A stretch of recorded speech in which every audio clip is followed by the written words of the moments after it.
හාමුදුරුවෝ අපිට මේ මාධ්‍ය හමුවක් කියලා නෙන්න කිව්වේ. මොකෝ මේ? බම් මේ ගෑස් ගේන්න ගියා ලාභ ගෑස්.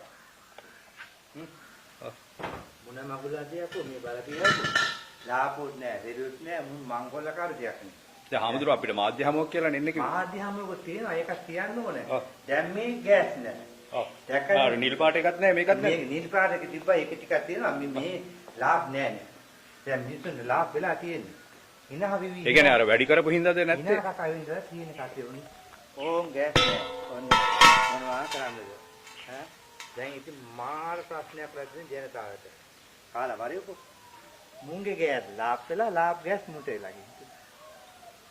ඔන්න ඕක තමයි ප්‍රශ්නේ. හාමුදුරුවෝ අපිට එන්න කියලා කිව්වේ මේ මාධ්‍ය හමුවක් තියෙනවා කියලා මේ දැන් ගෑස් එකක් ගැන මේ කතා. ඇත්ත වශයෙන්ම මහත්තයා මාධ්‍ය හමුවක් තමයි මේක. මම ගියා උදේ පාන්දර ලාබ් ගෑස් එකක් ගේන්න. ලාබ් ගෑස් කොහෙවත් නැහැ.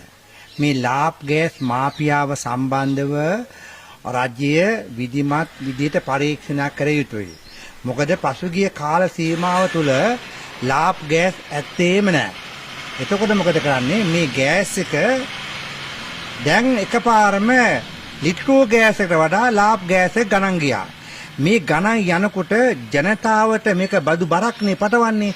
පසුගිය කාලේ ඒගොල්ලන්ට අලාභවික මුදල් සම්පූර්ණම ලාබ් ගෑස් එක මේ වෙලාවේ මිල අධික විදිහට වැඩි කරලා ජනතාවගෙන් පෝරාගෙන කනවා.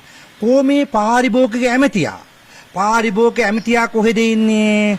තමුන්නාන්සේ ඇස් ගහ කොහේ හරි ගිහිලා ඉන්නවද? එහෙම නැත්නම් ඇස් වලට බෙහෙත් දාගෙන තියෙන්නේ. ඇස් ගහ හිටියට කමක් නැහැ. තබුත් ඒකමර වෙලා එළියට බහින්ද අමාත්‍යවරයා බැහැලා මේ ජනතාවට වෙලා තියෙන අසාධාරණකම් ඒවා සම්බන්ධව කරුණාකරලා කතා කරන්න. ඒ වගේම තමයි මේ වෙන විට ගෑස් පමණක් නෙමෙයි ඊළඟට සහල් මාෆියා වෙන්න පුළුවන්. ඊළඟ ආපස්සේ ඩීසල් මාෆියා වෙන්න පුළුවන්. තෙල් මාෆියාවක් වෙන්න පුළුවන්. ආහාර මාෆියාවක් වෙන්න පුළුවන්. මේවා සම්බන්ධ පාරිභෝගික අමාත්‍යවරියක් ජනාධිපතිවරයා විසින් පත් කරලා තිනවා. ජනාධිපතිවරයා විසින් පත් කරපු පාරිභෝගික අමාත්‍යවරයා මේවාට වග කියන්න ඕනේ. ජනාධිපතිවරයා වග කියන්න අවස්ථාවක් නැහැ. මොකද ජනාධිපතිවරයා අමාත්‍යවරිය පත් කරේ මේවා ගැන සොයාපලා ජනතාවට ප්‍රශ්නයක් නොවන විදිහට වැඩ කරන්න. නමුත් දැන් වෙලා තියෙන්නේ මොකක්ද?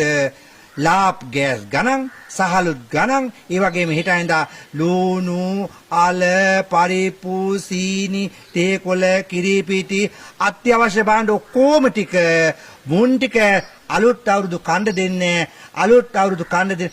මේගොල්ලන්ට මේ අලුත් අවුරුද්ද කියන එක තේරෙන්නේ